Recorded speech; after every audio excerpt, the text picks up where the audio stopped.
Hi, welcome back to my channel.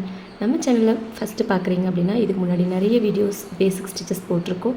அது எல்லாமே பார்த்துட்டு வந்து இது பாருங்கள், அப்போ தான் உங்களுக்கு புரியும். ஸோ பட்டர்ஃப்ளை உங்களால் நார்மலாக வரைய முடியும் அப்படின்னா வரைஞ்சிக்கோங்க. நான் ட்ரேசிங்கெல்லாம் நெக்ஸ்ட் வீடியோவில் சொல்லித்தரேன். ஸோ ஸ்டிச்சஸ் ப்ராக்டிஸ் பண்ணுறதுக்கு இதுவும் ஒரு பெட்டர் வே. ஸோ இதுவும் வந்துட்டு நீங்கள் ட்ரை பண்ணி பாருங்கள். இந்த மாதிரி ஃப்ளவரில், பட்டர்ஃப்ளையில் இந்த மாதிரி ஏதாவது உங்களுக்கு மோட்டிவ் வந்து வருது அப்படின்னா அதில் நீங்கள் வரைஞ்சிட்டு அது மேலே போட்டு பார்க்குறீங்க அப்படின்னா உங்களுக்கு பர்ஃபெக்டாக அந்த ஸ்டிச்சஸ் வந்துட்டு உங்களுக்கு கான்ஃபிடென்ட் வரும். ஓகே, இந்த ஃப்ளவரை நம்ம வந்து இதில் போட்டுட்டோம் அப்படின்ற மாதிரி உங்களுக்கு ஒரு கான்ஃபிடென்ட் வரும். ஸோ நான் நார்மலாக தான் வரைஞ்சிருக்கேன், நீங்கள் கூட வரைஞ்சிக்கோங்க. நார்மலாக தான் இது சும்மா ப்ராக்டிஸ் தானே. ஸோ நம்ம வந்து வரைஞ்சிட்டு ஓகே, நெக்ஸ்ட் வந்துட்டு ஸ்டிச்சஸ் ஸ்டார்ட் பண்ணலாம். ஸ்டிச்சஸ் வந்துட்டு இதுலேயுமே நீங்கள் குட்டி குட்டி ஸ்டிச்சஸாக நீங்கள் வந்து ப்ராக்டிஸ் பண்ணுங்கள். இந்த மாதிரி ப்ராக்டிஸ் பண்ணிங்கன்னா உங்களுக்கு ரொம்பவே யூஸ்ஃபுல்லாக இருக்கும். இந்த ஸ்டிச்சஸில் வந்துட்டு குட்டி குட்டி ஸ்டிச்சஸாக நீங்கள் எடுத்துக்கோங்க. கீழே ரொட்டேட் பண்ணிவிட்டு நம்ம மேலே வந்துட்டு ட்விஸ்ட் பண்ணி ஸ்டிச்சஸ் எடுக்கிறேன். ஆக்சுவலி இந்த பக்கத்தில் இருக்கிற ஃப்ளவர் வந்துட்டு என்னோடய ஸ்டூடெண்ட்ஸ் போட்டது. ஸோ அவங்க ஃப்ரேமில் தான் நான் இந்த ஒர்க் பண்ணியிருக்கேன். ஸோ இந்த ஒர்க் வந்துட்டு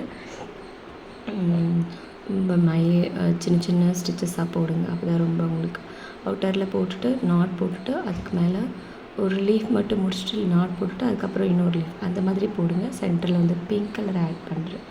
ஸோ அந்த மாதிரி நீங்கள் ஆப்போசிட் கலரில் யூஸ் பண்ணி கூட நீங்கள் பண்ணிங்கன்னா கூட அழகாக இருக்கும். ஸோ அது உங்களோட க்ரியேட்டிவிட்டிஸ் தான். ஸோ எப்படி வேணாலும் நம்ம பண்ண வைக்கலாம். இது பேசிக் ப்ராக்டிஸ் நாலேஜ்க்காக நம்ம யூஸ் பண்ணுற பேசிக் ஸ்டிச்சஸாக. ஸோ ட்ரை பண்ணி பாருங்கள். ஓகேங்களா? இந்த மாதிரி நிறைய ப்ராக்டிஸ் பண்ணி பாருங்கள். அதாவது பேசிக் ஸ்டிச்சஸில் நீங்கள் கான்ஃபிடென்ட் ஆகிட்டிங்கன்னா நான் ஸ்டிச்சஸ் சொல்லிக் கொடுக்குறது உங்களுக்கு ஈஸியாக புரியும்.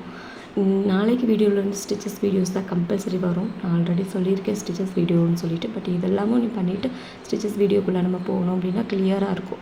அதுக்காக தான் நான் கொஞ்சம் லேட் பண்ணிவிட்டு நான் ஸ்டிச்சஸ் வீடியோஸ் போட போகிறேன். ஸோ பார்த்துக்கோங்க. இந்த மாதிரி போட்டுட்டு நாட் போட்டுட்டு தென் வந்துட்டு இந்த மாதிரி நிறைய ஷேப்ஸில் ஒர்க் பண்ணி பாருங்கள். ரொம்ப அழகாக உங்களுக்கு அந்த ஒர்க்ஸ் எல்லாமே வர ஆரம்பிச்சிடும். ஏன்னா ஸ்டிச்சஸ் தான் பேசிக், ரொம்ப முக்கியம். ஸோ ஏதாச்சும் டவுட் இருந்தால் எனக்கு கமெண்ட் பண்ணுங்கள். என்னோடய வாட்ஸ்அப் நம்பருக்கு கூட நீங்கள் கமெண்ட் பண்ணலாம். ஸோ அது எல்லாமே நீங்கள் கண்டிப்பாக பண்ணுங்கள். நான் உங்களுக்கு கண்டிப்பாக ஹெல்ப் பண்ணுவேன். இந்த வீடியோவில் ரொம்ப சிம்பிளாக நான் வந்து சொல்லி கொடுத்துருக்கேன். ஸோ இதை ஃபுல்லாக பார்த்துட்டு உங்களுக்கு ஏதாச்சும் டவுட் இருந்தால் எனக்கு கமெண்ட் பண்ணுங்கள். கண்டிப்பாக உங்களுக்கு நான் ஹெல்ப் பண்ணுவேன். ஸோ நெக்ஸ்ட் வந்துட்டு நெக்ஸ்ட் வீடியோவில் கண்டிப்பாக ஸ்டிச்சஸ் பார்க்கலாம். தேங்க்ஸ் ஃபார் வாட்சிங். இது அவ்வளோதான். இது ஃபினிஷ் பண்ணிவிட்டு நீங்கள் வந்துட்டு ஃப்ளவர் மாதிரி கூட ட்ரை பண்ணி பாருங்கள். உங்களுக்கு அது கண்டிப்பாக யூஸ்ஃபுல்லாக இருக்கும். உங்களுக்கு வந்து ஒர்க் எப்படி பண்ணணும் அப்படின்னு சொல்லிட்டு. ஸோ இப்படி இந்த மாதிரி ஷேப்ஸ்லாம் ட்ரை பண்ணியிருக்காங்க என் ஸ்டூடெண்ட்ஸு. ஸோ இந்த மாதிரி வந்து பண்ணுங்கள். இந்த மாதிரி ஷேப்ஸ் கூட நீங்கள் ட்ரை பண்ணலாம். ஓகேவா? இதெல்லாம் பேசிக் ஸ்டிச்சஸ். Okay, thank you.